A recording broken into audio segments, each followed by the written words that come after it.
Hello, this is Bill Steffen. Happy Thursday. We got a lot to talk about. A little family note. My wife is in the Rotary Club in Comstock Park, and they have their chicken barbecue during the day today. That's out at Dwight Lydell Park in Comstock Park. And you can see you can get yourself chicken, ribs, or sausage. Comes with potato salad, roll, water, playground, and a large gazebo there too, which can protect you from the rain if we get any, and we probably won't, but I have a slight chance of a thunder shower in the forecast here. There's a walking trail there, so you can walk around. And by the way, the gazebo is great for protecting you from the intense June rays of the sun. So if you're looking for a place to have lunch, West River Drive, Comstock Park, Dwight Lydell Park, really nice park. They got a relatively new playground there for the kids. Good place to be, and you can help a good cause. Rotary does a lot of charities. I was just helping the Comstock Park Rotary with a Feeding for America project that they were working on a while back, and also they do give out a scholarship every year to a student from Kenowa Hills and a student from Comstock Park High School as well. So, like I said, if you're looking for some lunch today, check out the barbecue the Rotary puts on at Comstock Park. Starts at 11:30 and goes till 6 o'clock or until the last dinner is sold. And again, there's chicken, there's ribs, and there's sausage. Okay, let's get into the weather here a little bit here. High temperatures today. Benton Harbor was 87. They had a south wind that was not coming across Lake Michigan.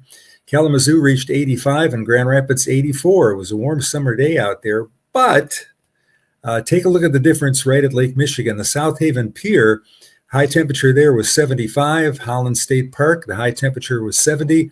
And look at Muskegon. The south wind comes over a good chunk of water there, and the water had a lot of time there to cool off the air. High temperature there was 65, and that occurred at 9 o'clock in the evening, right as the sun was setting. But look at the difference between Grand Rapids at 84 and the Muskegon Pier at 65. All this week we've been highlighting the difference between lakeshore and inland. We're finally starting to warm up the lake a little bit. Take a look at our lake forecast, and here's the way it looks here for later on today. Winds are generally going to be out of the east-northeast at 5 to 10 knots with waves 6 inches to a foot with a generally onshore or offshore breeze. But I do think if the wind is only 6-7 miles an hour, that the lake breeze will overcome that. So I would assume the temperatures may head up into the low, maybe even mid 70s right at the lake shore, and then the lake breeze will kick in and it may actually come down a few degrees. Here's a look at water temperatures. Mears, which is up in Oceana County, 55 degrees. Duck Lake at 62. Duck Lake is a relatively small lake, which kind of connects to Lake Michigan there. Muskegon at 58. Hoffmaster State Park has been the warmest spot this week. They were at 64 here during the day on Wednesday. Grand Haven rose a few degrees to 57, and Reeds Lake and Inland Lake near East Grand Rapids, water temperature there was at 69 degrees.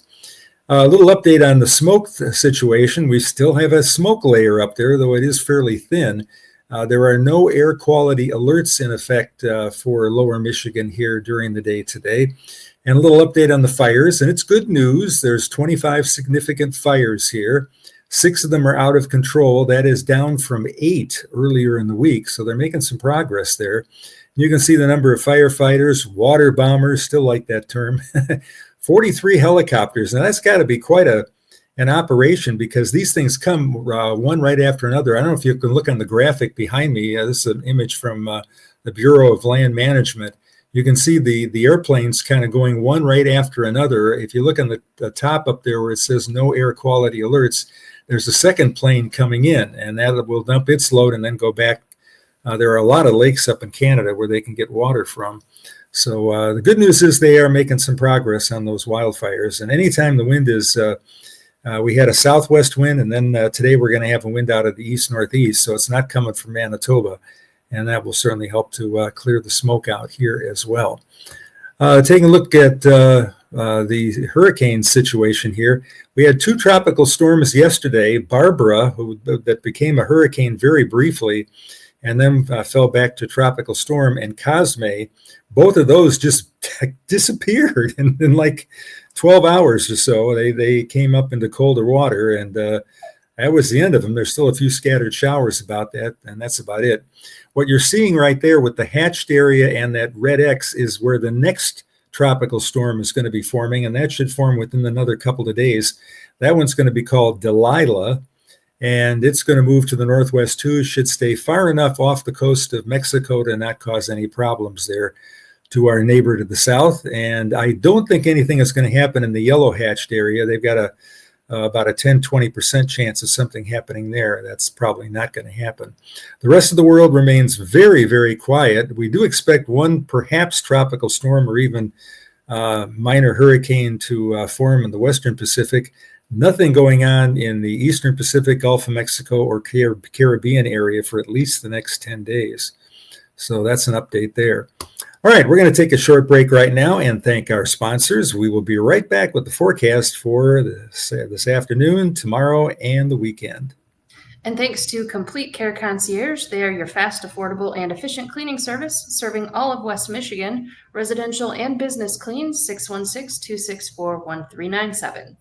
When your home needs help, you might not know where to start. Why not ask Ace? We're always here to help with Ace Handyman Services. Our talented craftsmen handle everything from drywall and carpentry to doors and kitchens. We're the neighbors you trust to get the job done right. Let's get started. Book your handyman appointment today. Ace Handyman Services, bringing helpful to your home. Ace is the place with the helpful hardware, folks. Here's a look at our headlines. Most or all of today will turn out to be dry. There is a chance of a shower or thunder shower, but it's a fairly small chance. Best bet for that would be up north toward US 10, which runs from Ludington east, and also toward I-94 to the south. There may be a pop-up thunderstorm or two that occurs down there late in the day. Second headline we have is not quite as windy. We had some gusts up around 30, 35 miles an hour. I noted when I went walking at the athletic field that I often do, that one of the garbage cans was tipped over, and I'm assuming the wind did that. A random shower or storm is possible here Friday and Saturday, but most of the time it will not be raining, so there'll be plenty of time to get outside. I think we are dry on Sunday. Should be a good end to the LPGA tournament out at Blythefield Hills. If you want to head out there on Sunday, should be a pretty nice day. All right, the longest days of the year occurring during the month of June. We've gained another minute of daylight in the evening, so we're at 6:03 on the sunrise, and that is as early as it gets. And technically, the earliest sunrise, I believe, is Flag Day, the 14th. And the latest sunset occurs, I think, the last week of June. Summer solstice is June 20th, and the average high temperature has climbed one more. We're almost up to 80 now. An average day this time of year would have a high temperature of around 79 or 80. Okay, turning our sights towards severe weather. Where's the severe weather going to be today? No level 2, 3, 4, or 5 outlooks, but we do have a couple of level 1 outlooks, marginal outlook. One of them runs from eastern Colorado to the far western corner of Wisconsin there near Minneapolis, and another one from the Rio Grande Valley through East Texas and up the Mississippi Valley up past Memphis. And that's where there could be an isolated wind damage, maybe a report of hail or whatnot.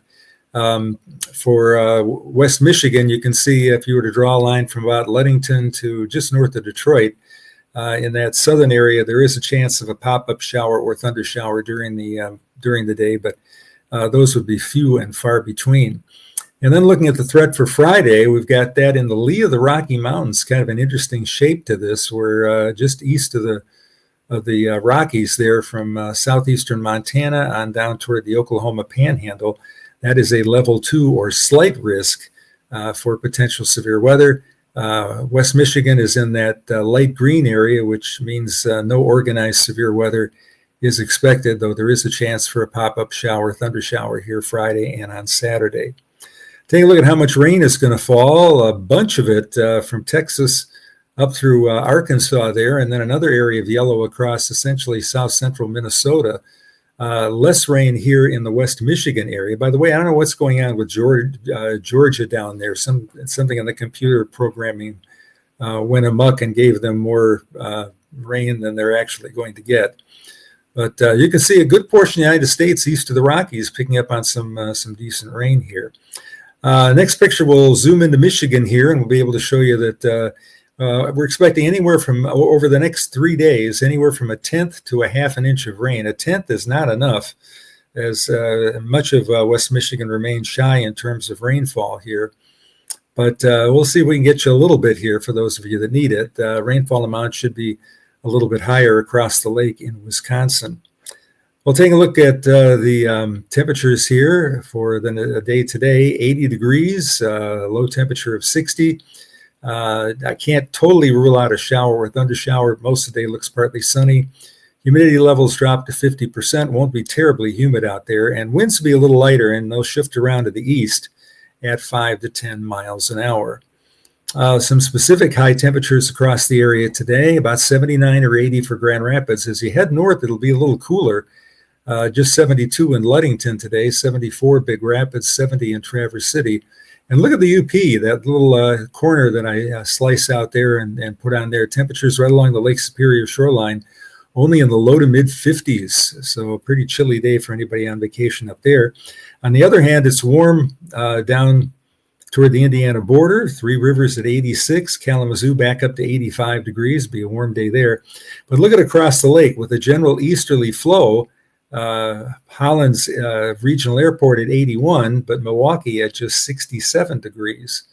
So that's kind of interesting. And then we'll move ahead a day to Friday and show you pretty much the same situation. It's going to be a chilly day up across the UP, where it may only hold in the 40s right at the water up along Lake Superior. Temperature doesn't get out of the 60s for Traverse City and Houghton Lake here during the day on Friday, but we're up to the low 80s from Grand Rapids off to the south. So you pick where you want to go, where you want to spend the day. If you like it cool, head up to the UP, where temperatures are going to be a bit on the chilly side there. Okay, next we'll take a look at the 5-day forecast. For Thursday today, I've got a 30% chance of a shower. That's a 70% chance that during the day it won't rain. 80 for the high for Grand Rapids. Cooler temperatures as you travel north. And pretty much the same story, upper 70s to low 80s here right on through the 5-day period. About a 50-50 chance of a shower, thunder shower Friday night. And again, Saturday night. The sun should be back out in pretty much full force here for Sunday and Monday of next week. No 90s in the forecast. All that heat is staying well off to our west. And then the long-range outlook here, the 8 to 14-day forecast, has much of the country with above-average precipitation. A lot of 80s showing up here as we head through the third week of the month of June. And you can see the cooler than average conditions pretty much confined to the Pacific Northwest. In terms of rainfall, the computer is still trying to give us a broad brush of above average rainfall, but keep in mind that's a large area, and there will certainly be pockets in there where it's below average. Dry weather expected out in the Rockies, and other than that, no real major storms and no hurricanes expected coming off the Atlantic, Gulf, or Caribbean over the next couple of weeks.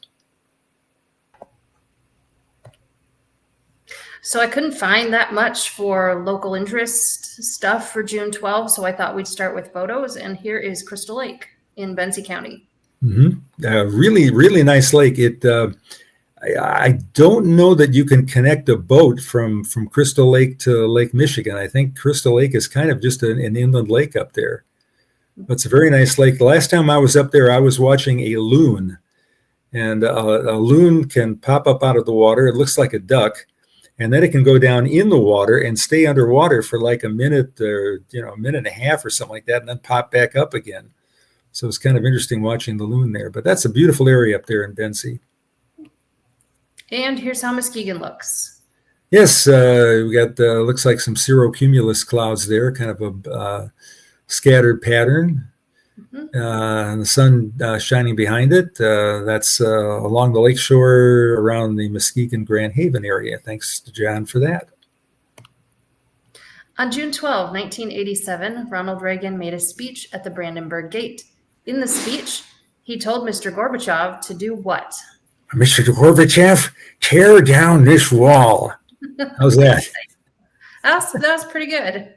Yes. So June 12, There 1987. was a big fight as to whether he should put that in the speech, and a lot of his advisors told him not to do that, that would offend Gorbachev. And Reagan did it anyway. But yeah, that was the famous tear down the wall, and the wall got torn down. But not right away. The wall Right. was not torn down until November 9, 1989, and Germany was reunified shortly after that. That is the first current event that I remember. I remember watching that on the news. I would have been 7. I would have just turned 7. Yeah, that was amazing. We watched it for a long time. Everybody went there with they took their hammers and screwdrivers. They're banging against the wall like that. You can see a portion of that wall at the Ford Museum in Grand Rapids. If you ever get to downtown Grand Rapids, you might want to stop in and take a look at that. Filled with graffiti. On June 12, 1979, the Detroit Tigers hired this manager. He was the American League manager in 1984 and 1987, and the first manager to win a World Series for both the National League and the American League team. He retired in 1995. I think that's probably I'm guessing winning that would World be Series. Starkey Anderson. Yes. Very good. And I couldn't find a photo I could use, so there's a Detroit Tiger. I was going to say, that does not look like Sparky. Starkey Anderson. Yes. But yeah, very, very interesting. Yeah, he was a great manager, really was, and told some great stories. If you ever got him as a banquet speaker. June 12 is a celebration day in this European capital. The city hosted the Summer Olympics in 1952. It is 50 miles north of Tallinn, Estonia. 50 miles north of Tallinn, Estonia. Wow. That's an interesting clue. All right, celebration team. The city hosted in The 1952 Summer Olympics. Summer Olympics. Wow.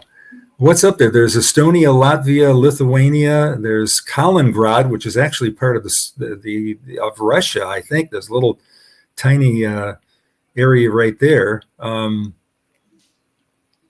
Boy. Okay, let me give you a clue. That would have been the Cold War, so it wouldn't have been Russia. Let me rephrase the question. June this is 12th is the celebration day in this northern European capital.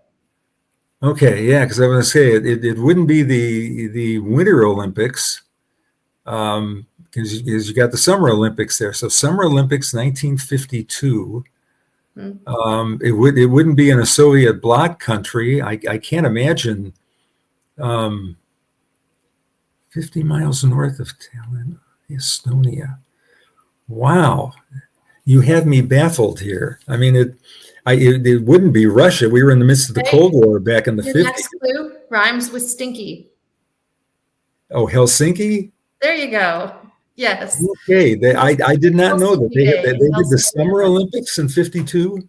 Apparently. Well, now let me double check. I didn't know that. Yeah, Estonia, Yes, that's Lithuania, Latvia, and then there's a little tiny isolated island right there, which is Kaliningrad, which is part of Russia. Yeah, there's a ferry that runs from Helsinki to Tallinn. You can go for the day. It's on my list. Yeah. So happy Very Helsinki interesting. Day. Finland I thought of that, but I kept thinking, cow, it's a Summer Olympics. So they did the Summer Olympics in Helsinki, Finland. Wow. I mean, you'd think that would be a northern climate. Okay. Wow. This is the 12th largest city in the United States by population. It is only the 3rd largest city in its state. Cisco Systems, eBay, and PayPal are all headquartered in the city. Okay, let's start again. This is the 12th largest city in the United States by population. It's only the 3rd largest city in its state, which leads me to believe it's Texas. Cisco Systems, eBay, and PayPal. Okay, in Texas, you've got Houston, Dallas, San Antonio. Austin's getting pretty big. You're on the right track, but wrong state.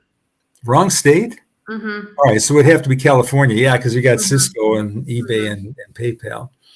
Okay, the largest city in California is Los Angeles. Also very big are San Francisco. San Jose is really big right now, and Sacramento. So let's see, 3rd largest. Could it be San Jose? It Yay! is. Wow. I Mhm. kept thinking that's where Silicon Valley is. But San Jose is the 12th biggest city in the United States. Mhm. Wow. Mhm. It's growing. And this state was the 12th to ratify the U.S. Constitution. U.S. Presidents Andrew Jackson, James Polk, and Andrew Johnson were born in the state. It is famous for the NASCAR Hall of Fame and the Biltmore Estate. North Carolina. Very good. Yippee. Got one And you've right. been to every state, so what brought you to North Carolina? Well, let's see. My mother lived in Oak Ridge, Tennessee for a while. So one time we went across the mountains and came around the Smokies. There was one other time we went up into the Smokies. I'm trying to think if there's anything else. I don't think I've ever been to the east part of North Carolina. But yeah, those are two times right there. There must be another time that I've been to North Carolina for something or other. I was at a convention in South Carolina, and we drove north along the coast there for a while, but I don't think we made it as far as North Carolina. So yeah, I'm I think assuming those are what probably brought the you only two there. times over in the small. Oh, during I interviewed for a job with the Tennessee Valley Authority, and I drove across the border into North Carolina. That would have been in Knoxville in that would have been 1973, maybe 1973. And they had to offer give first preference to a veteran, which is fine, but they were going to look for another job for me to do because they kind of liked me. Were you even done with college at that point? I think I was finishing up, yeah. And they paid for my way to come down there, and I really was impressed with the towering cumulus clouds over the Smokies. And I thought Yeah, the that's Smokies kind are of an pretty interesting cool. climate place to be. Yeah, everyone drives to Florida for their spring vacations, but they're driving through a really, really cool place. The Smokies Oh, are really we great were too. up once. We went up there once in the Smokies, all the way to the top of was it Grandfather Mountain in North Carolina. You could drive up to one of the mountains there. You could drive up at the top, and there was snow up at the top, and there was a whole slew of people from Florida up there who were showing their kids snow because they've never seen snow before, and the kids were just having a ball. That's fun. Throwing snowballs at each other and everything else like that, building a snowman. There were snowmen everywhere up there on top of the mountain, but pretty cool. Did we go through North Carolina on any family trips back when we were doing the road trips? I don't think we did. I don't think so either. So I'm pretty like sure I it said, would have I've been probably been in singing North Carolina 3 times. So I'm pretty sure it would have been singing that brought me there for the first And time. we've landed in Charlotte, on our plane excursions a few times. Bahamas, we landed in Charlotte. What else? 2 or 3 times I've been in and out of Charlotte, North Carolina. It's Charlotte, Michigan, and Charlotte, North Carolina. Yes, and there's a piece of equipment called the Charlotte. Not to be confused with Charlotte. It's very confusing. Oh, okay. There's some interesting information there related to the number 12, this being the 12th of June. Very interesting. All right, we get to wrap things up here. So you get to see me in my almost winter coat here in front of the Calder. Hey, I hope you have yourself a great day. Good luck to everybody out at Blythefield Hills, the LPGA event going underway there. Jack Doles played in the Pro-Am, I know, on Wednesday, and he is a fantastic golfer. I am not. In fact, I haven't played in at least several years here. I have to do that again this summer. But anyhow, thanks so much for staying with us till the end. And once again, have yourself an awesome day.